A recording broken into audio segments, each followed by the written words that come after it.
Hello everybody, good evening, welcome to the United Stands. I'm Mark Goldbridge and this is your latest Manchester United news as Erik ten Hag sends a strong warning to Sir Jim Ratcliffe. Another big reveal in relation to the Glazer and Sir Jim deal as well. Neither party can publicly criticise the other. That's quite big when it comes to positive PR for Sir Jim, that there can be no negativity aimed at the Glazers directly from Sir Jim Ratcliffe. We'll also be talking about a couple of players. I want to talk about Onana tonight. I think, we need to face up to that one. Also, Mason Mount is back in training. This 300 million that Sir Jim Ratcliffe's going to put into the club, how much is that going to be on the team? How much will it be on the stadium?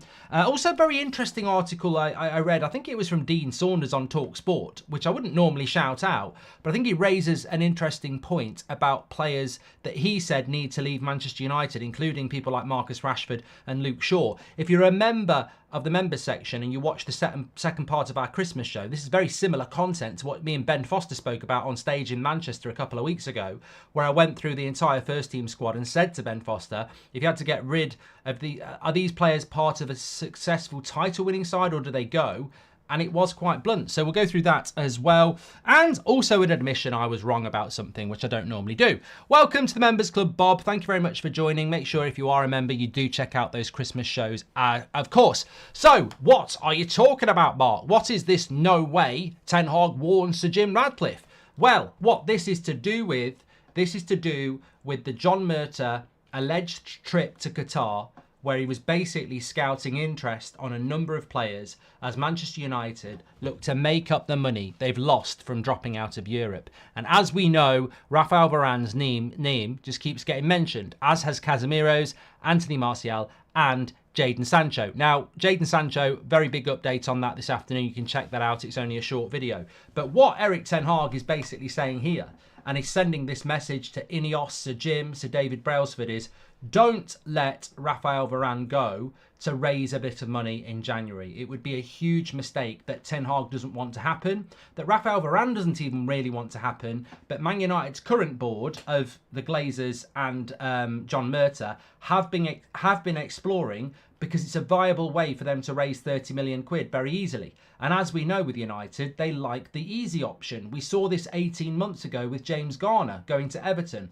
We couldn't sell the more difficult players, so we cashed in on Garner because there was interest. And is lightning going to strike twice again, where in January, United need to raise money and reduce the wage bill because they've gone out of Europe?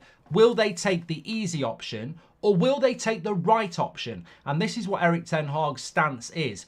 Why are you selling a first team player to raise money when we're in a precarious position and I'm trying to get us back in Europe and hopefully win a trophy? You're going to weaken us this season to make yourself a bit of money. It's not the way to run a football club. But what I can say is that Sir Jim Ratcliffe and Ineos are not behind this scouting mission to Qatar to potentially sell someone like Rafael Varane. They're not behind that. They could authorise it. If the Glazers say to Sir Jim next week, we've got an offer on the table of 30 million from Qatar for Varane, what do you think? He might say yes. He has to sign it off, as we discussed this morning.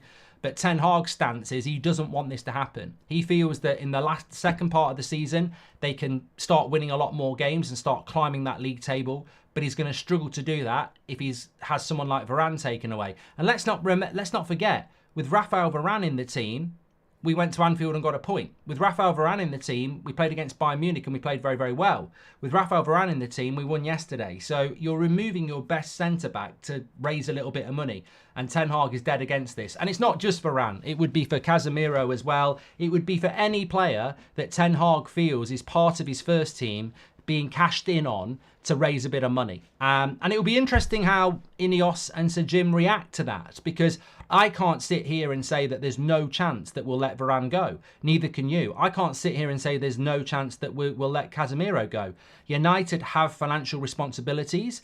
United have financial deficits, and United need to reduce the wage bill and raise money. And if someone knocks on your door and says, I'll take that Ferrari off your drive, here's the cash, some people will take it, even though they don't want to let the Ferrari go. They want the Vauxhall Astra to go. But no one's knocking on the door for the Vauxhall Astra. And that'll be the problem for Man United, is that people might knock on the door for our better players, and United might be forced into taking that money when realistically there's a whole raft of players that we should be getting rid of, but it's dependent on how desperate United are for the money. As somebody just said in the chat there, and it whizzed through, financial fair play, Smitty, is a problem. Lindelof should go first, says Savage. Ten Hag's fault we are out of Europe. What a nerve, says Mickey. Well, I don't dispute that. But also, if you've got the manager saying, don't let my best centre-back go if you want us to be back in Europe. I mean, I don't believe it. I don't believe that we will get into the Champions League. In fact, let's do a quick poll on this. I don't think we will. But we're not that far off fourth place. Will United qualify for the Champions League? Get your votes in, yes or no. I don't think we will, but we definitely won't if we let the likes of Varane or Casemiro go in January. I don't think we will qualify for the Champions League, but I think there's a chance. I can't definitively say no chance. I think there's a slim chance, but I think there's no chance if you get rid of Varane or Casemiro because, let's be clear, I don't think a centre-back roster of Martinez, Maguire, Varane and Lindelof will give us enough clean sheets to make up the gap. I think if you're going to make the gap up, you've got to do what you did last season and you've got to get a lot of clean sheets. Well, we haven't got De Gea in goal anymore. And we haven't, if we're not going to have Varane at centre-back, I don't see us keeping enough clean sheets. I mean, look at the game last night. We won the game 3-2 and we conceded 2 terrible goals. And I know people are talking about that save from Onana, but if he doesn't make that save, he gets criticised. I'm not saying it's not a good save. People are going, oh, I don't see the praise for Onana when he pulled off an amazing save that's difficult to do because he's got to move his hand close to his body. I mean, have these people played in goal? I messaged 2 goalkeepers, ex-goalkeepers today and asked them about that save. And all they said to me is, it's a good save. But if he doesn't make it, he's going to get loads of shit because it's right in close to his body. So this is what I mean. I don't think we can count on Onana at the moment. And I think we need people like Varane desperately. But it will be interesting. I can't sit here tonight and say Varane's definitely staying. I can sit here tonight and say that Ten Hag wants him to stay. But I can't dispute the fact that if a good offer comes in, United might say take it. And if we take it, why are we any different to Everton or any other club that sells their better players to raise money? And that's the terrifying thing, isn't it? What the first few decisions of Sir Jim Ratcliffe makes as Man United owner are going to be really interesting. Because if one of his first decisions is to sell our best centre-back to raise money, that's the sort of thing that Norwich and Crystal Palace and Southampton do. Sell our best players to keep afloat. I mean, come on, we can't. That's not a good start. That's not a big statement as a new owner, isn't it? We're selling our best players to stay afloat. Sounds like PR to me. Get out there that you sell Varane and Casemiro, then spin that they're staying and everyone calls you a hero, says Mario. Maybe. One thing that's very interesting, though, and it came out just before I came on live on air. That sounds wrong, but you know what I mean. The Times have put an article out basically clarifying some of the key points that we were discussing this morning. There are a couple of extra bits in there that we didn't discuss this morning. First of all, the £300 million that Sir Jim Ratcliffe's going to put into the club from his own money will be for redevelopment of Old Trafford. This is not expected to go towards the team.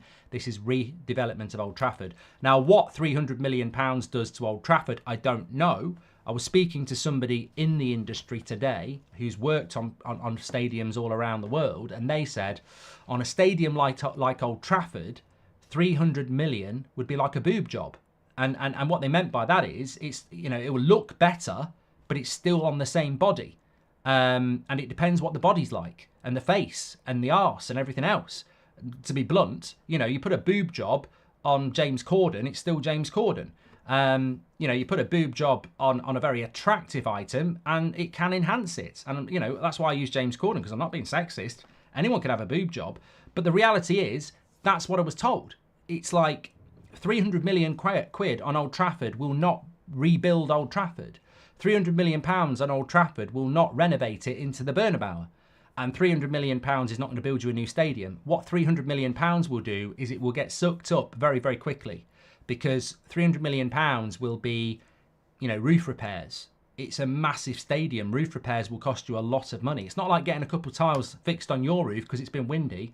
300 million pounds will literally be the sort of money that you spend to get Old Trafford, you know, I don't even know what the word is, just looking competent again. So that £300 million won't visibly make a massive amount of difference. Fix the toilet, says Dylan.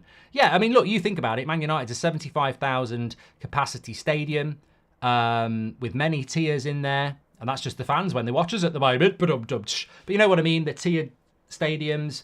£300 million will go very, very, very quickly. And like Michael, it will just be a tidy up. And that's, but it needs doing. You know, you've got to spend that money. I'm not criticising Sir Jim for spending the money, and nobody should.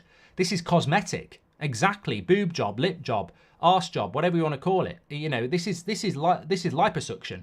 This is a face tuck. This is, you know, whatever you want extended or taken away. This is cosmetic surgery, and it needs doing. And nobody should be saying, oh, 300 million's not enough. He doesn't own the club. He owns 25%. He shouldn't be spending billions yet. But it does need doing. It should have been done 10 years ago. So the money being spent is good, but that's where it's going to go, I think. That's the rumour is that the £300 million that Sir Jim's putting in is going on Old Trafford. And some people would rather it be spent on a striker, of course, or a midfielder or a centre-back. But the problem is it has to be spent on Old Trafford because it's leaking. And even if somebody says, well, spend it on the team and let it leak, you can't let it leak because a new stadium is going to take years. They've got to throw... And this is another reason for me why we should stay at Old Trafford, because if we're spending money on it for the next 2 or 3 years, then why are we not doing something about that?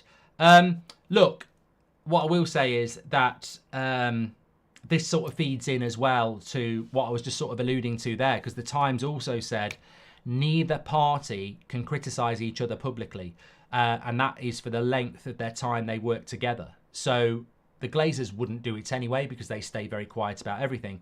But if Sir Jim Ratcliffe did an interview and said, you know what, the last 10 years has been abysmal the way the club's been run, we intend to make changes that are going to make some very quick wins, he can't say that. He's not allowed to do that. So it's in the deal that there cannot be any public criticism of either owner. So Sir Jim can't sit there and say the club's been run terribly for 10 years, I'm here to make it okay. He can't do it. Which is a shame, some would say. I think it's logical in a business deal. But it makes the prospect of a Sir Jim Ratcliffe interview very, very PR-led. Because all you're really going to get, you know, if I had an interview with Sir Jim Ratcliffe, if I can't wander towards the mistakes of the past, then the context and depth of interview is going to be very restricted. I will get we want to be the biggest team in Europe, we're going to make this team better, we're going to do this, we're going to do that. Ed Woodward said that 5 years ago. You know, Ollie said that 3 years ago. Mourinho said it when he came in. We've had all this, we're going to be the biggest team in Europe, we want to compete at the highest level. I mean, that goes without saying. If Sir Jim Ratcliffe came in and said, I'll be happy if we finished 8th every year because we're shit, then I'd be very worried. Of course, you're going to get the projections, but I think he's going to have a very narrow road to walk down, PR-wise, interview-wise, because he can't say I'm buying the club because that's not been agreed. He can't criticise the past. That's been agreed. So really, it's just going to have to be patience and actions speak louder than words. In your honest opinion, if you were Sir Jim, would you offer Erik ten Hag a new contract and stick a finger up at the mainstream media, says Alistair Robertson?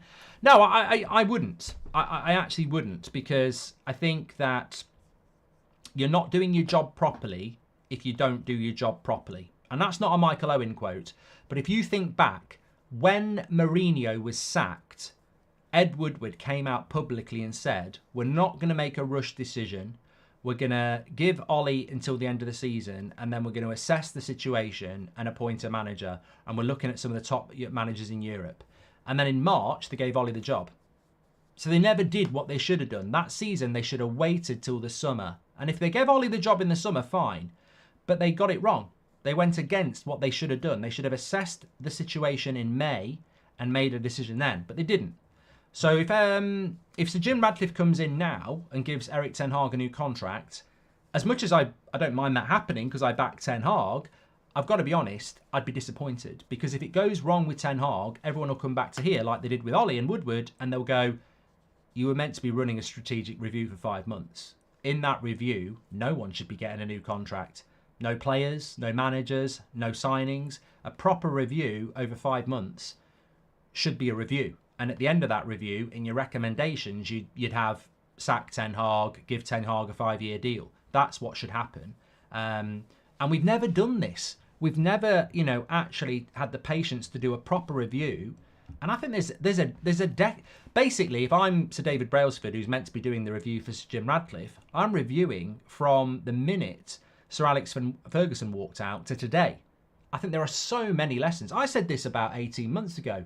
You could write a book about Man United's mistakes over the last decade, with a section on transfers, a section on contract renewals, a section on infrastructure. This is what United need to do. And I expect that will happen. And that sort of feeds into this as well. I don't know whether you saw this today, actually, but bit of a slow day, maybe. Bit of a slow day. I feel that it's an interesting point, and certainly one that I wanted to bring up here. So I saw it on, it doesn't really matter who said it. It was Dean Saunders on TalkSport, and he was saying, he listed the players at Manchester United that Sir Jim Ratcliffe must make sure leave in the summer.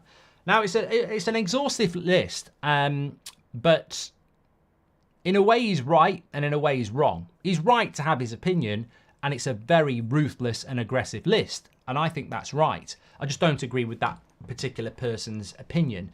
But he's basically saying that Luke Shaw, Dalot, Varane, Evans, Wan-Bissaka, McTominay, Rashford, Martial, Anthony, Maguire and Sancho all need to go in the summer. Well, first of all, it's not going to happen. I think that's mission impossible, even for a competent football club. But for Man United, that is mission impossible. But I also think there's too many players there as well. Luke Shaw and Dalot, I would keep. I don't know whether Dalot's a starter, but he's certainly got the right attitude. And I think that as an understudy right back or left back or utility player, I think Dalot is a very useful player to have. It reminds me a little bit of Phil Neville. I'm not saying he's as good as Phil Neville. Maybe he's better than Phil Neville, but those sort of players are worth their weight in gold. The O'Sheas, the Wes Browns, the Phil Nevilles. And I think Dalot falls into that category for me. He can do multiple jobs and he always gives his all. And yeah, there's a mistake in him, but I wouldn't get rid of Dalot. Luke Shaw I wouldn't get rid of. On his day, he's one of the best left-backs in Europe. I wouldn't get rid of Luke Shaw.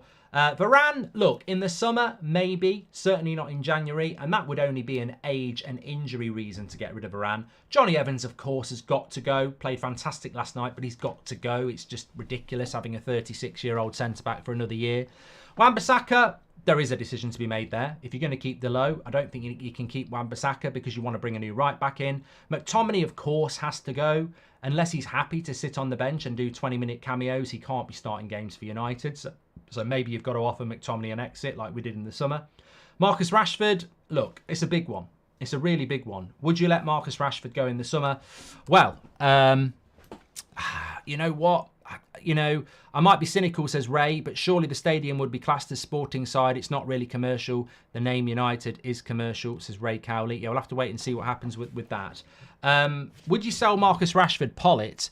Well, we did just do a poll on will United qualify for the Champions League. 65% of you said no, and I think that's probably quite an accurate poll at the moment.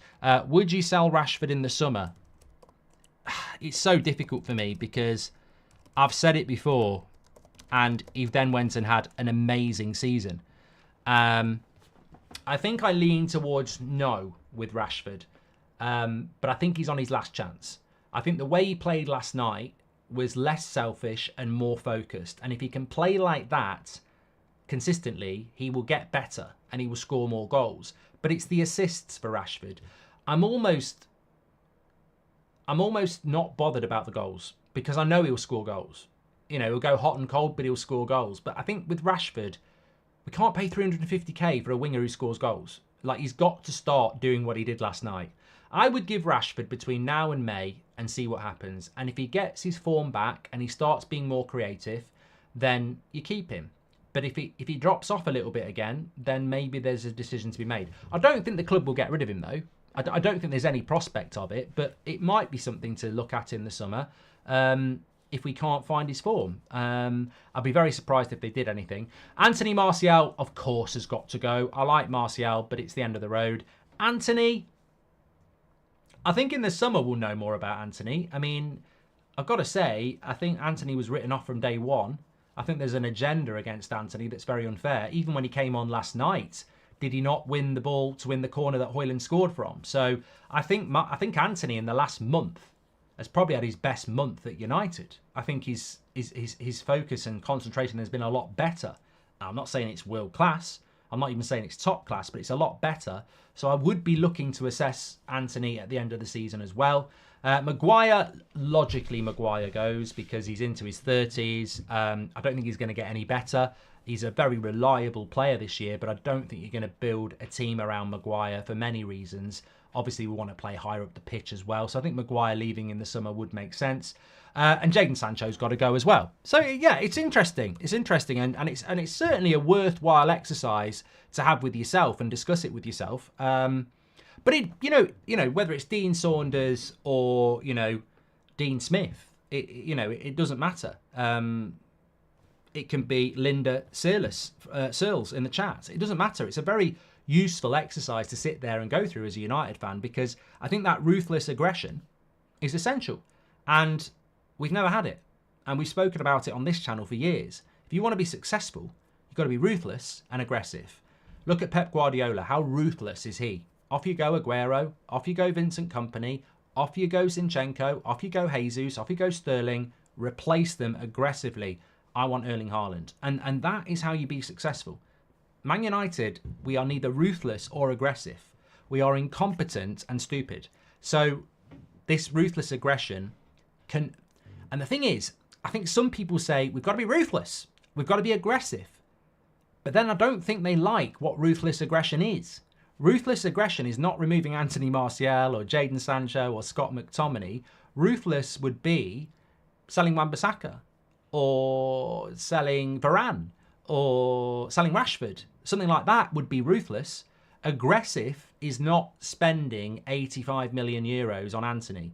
Aggressive is spending 100 million pounds on Declan Rice. So you can see we've not been ruthless or aggressive in the last decade. And again, it's an open goal for Sir Jim to put people in place who do that. And I hope he does. Interestingly, in the poll, would you sell Rashford in the summer? 65% of you say yes. Baffling to me. I thought it would be 50-50 at best. I didn't really think that people would be like that. But I suppose that what that comes down to is potentially the the frustrations of Rashford this season and the path he's got to climb.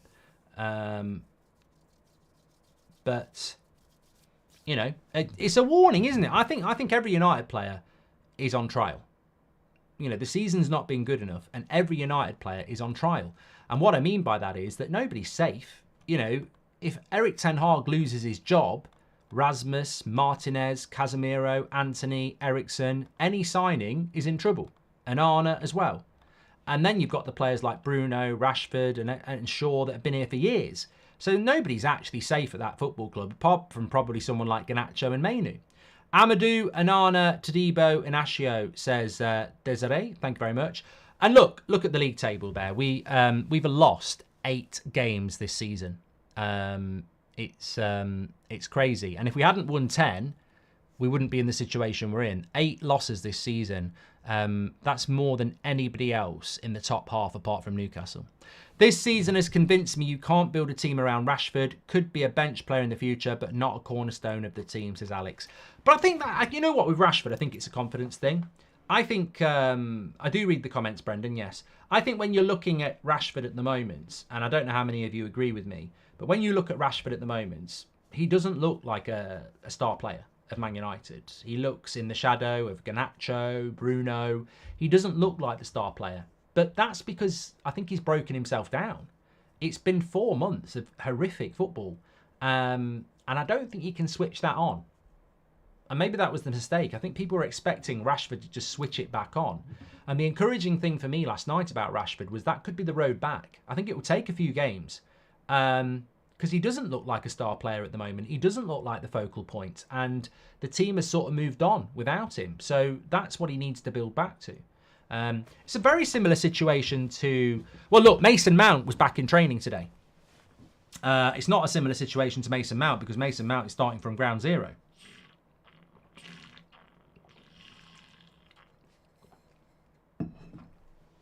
Mason Mount has, pardon the pun, but Mason Mount has a mountain to climb.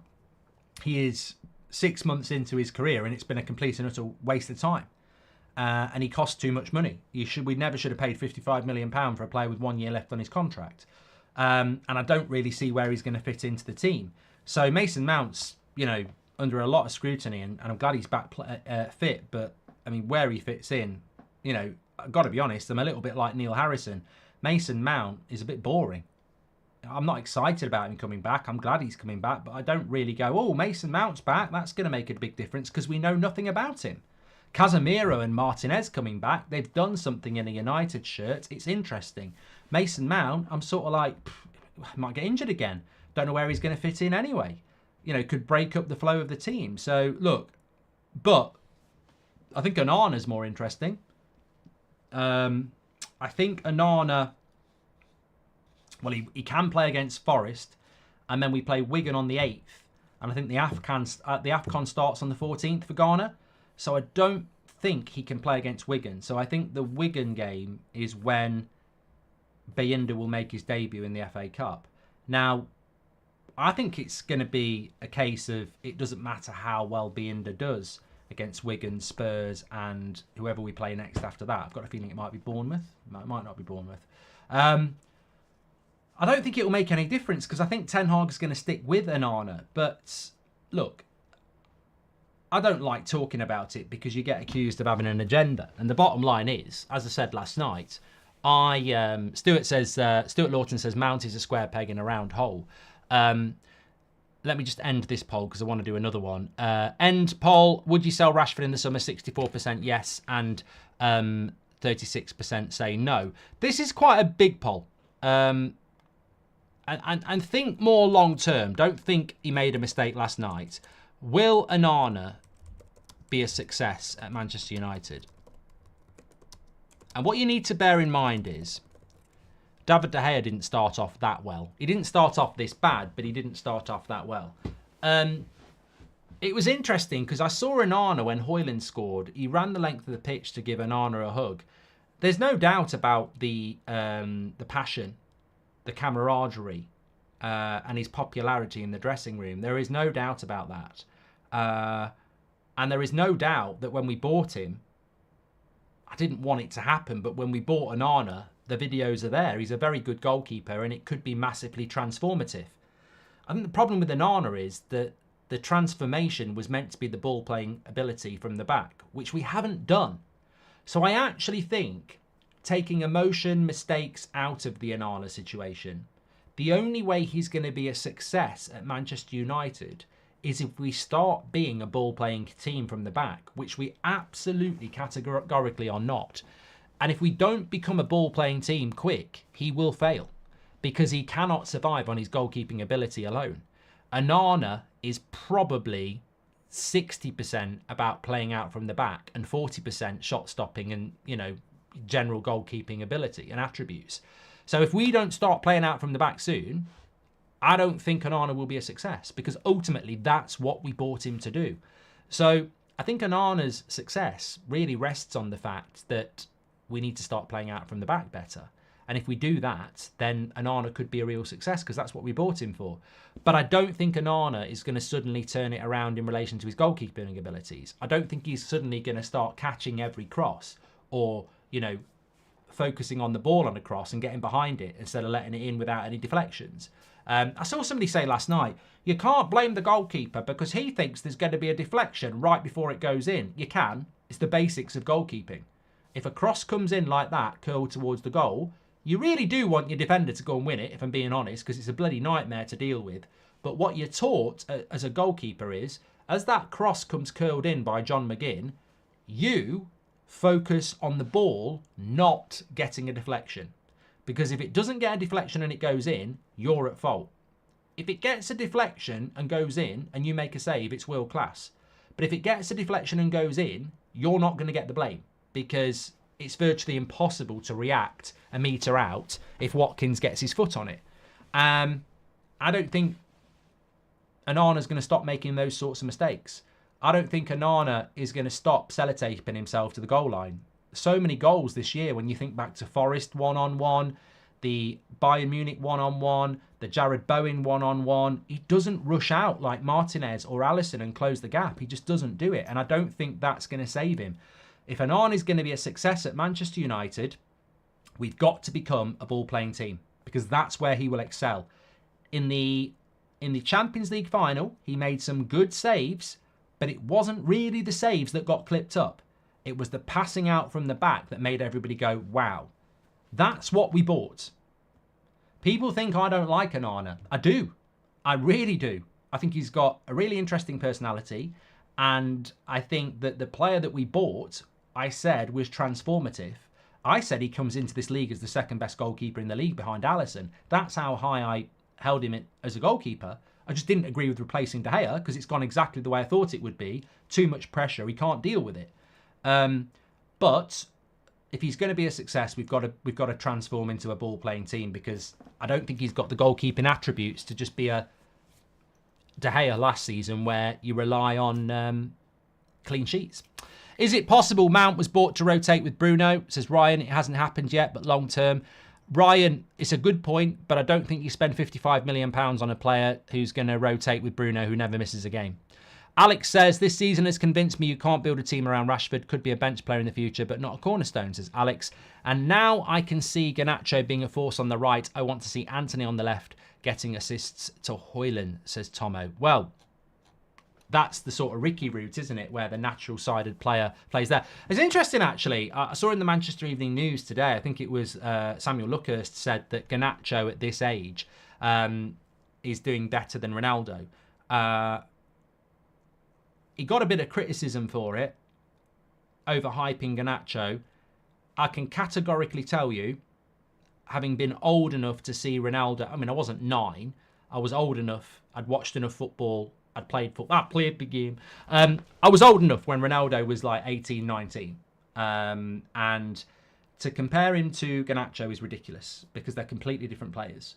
I think that Cristiano Ronaldo at 19...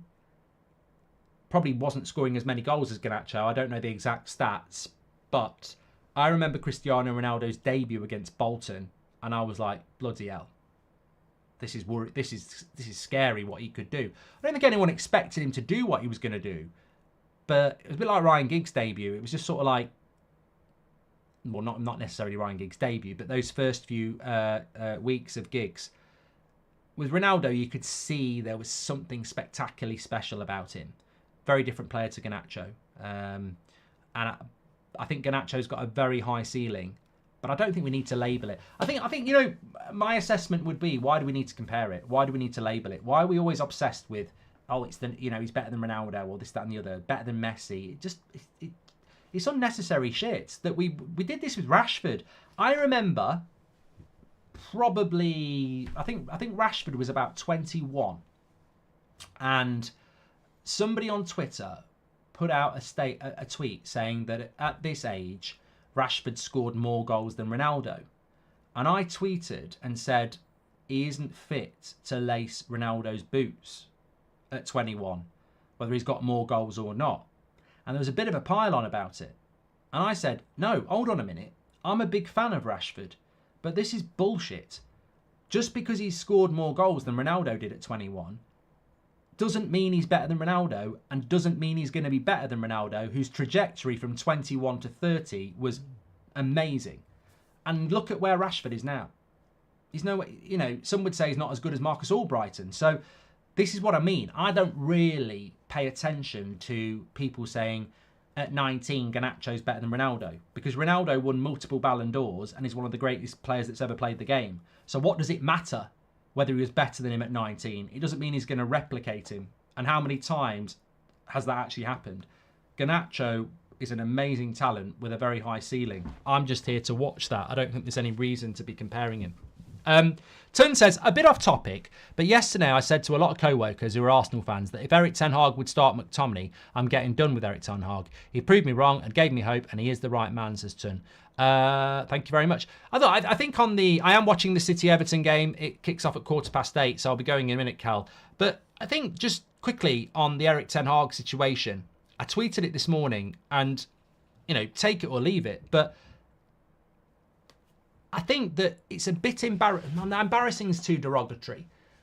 It's a bit confusing, really, because I've been doing this for a very long time. And I think with Van Gaal, Mourinho and Ollie, there was very much, you were either Ollie in or Ollie out, Mourinho in, Mourinho out, Van Gaal in, Van Gaal out. And when you made the decision, you stuck with it. And I was very late being Mourinho and Ollie out, but when I said it, I stuck with it. And some people were very early with being Mourinho and Ollie out, but they said it.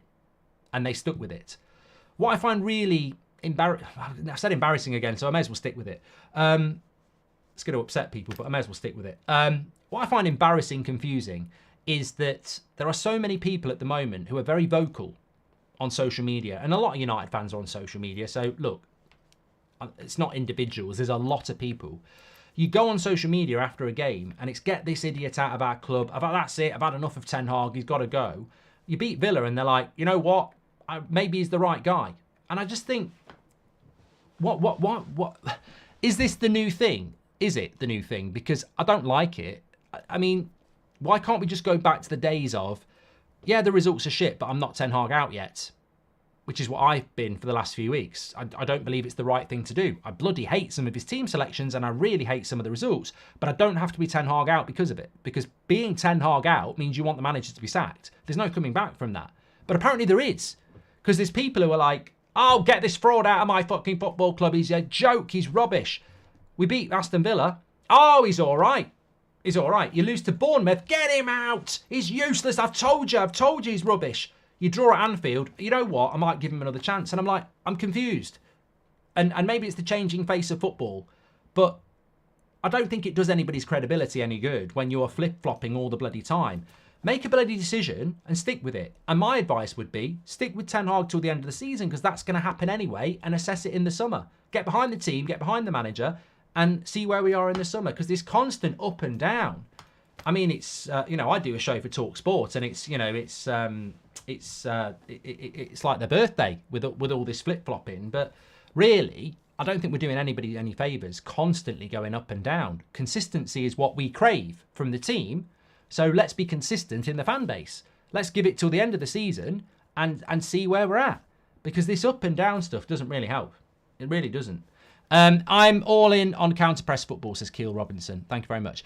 I've got to go. I've got to get over to That's Football. The game kicks off in 5 minutes. It's been a cracking show, I can tell you that, because it's absolutely whizzed by. I feel like I've been talking for 10 minutes and we've been live for 38. Pratt Bridge. I'll see you over there. We'll be live in 5 minutes. We can carry on the conversation. I'm just going to get myself a beer. It's Manchester City against Everton at Goodison Park. Another Christmas cracker, hopefully, if Everton get a result. I'll see you over there in a minute. Thanks, everyone, for tonight. You've been absolute legends.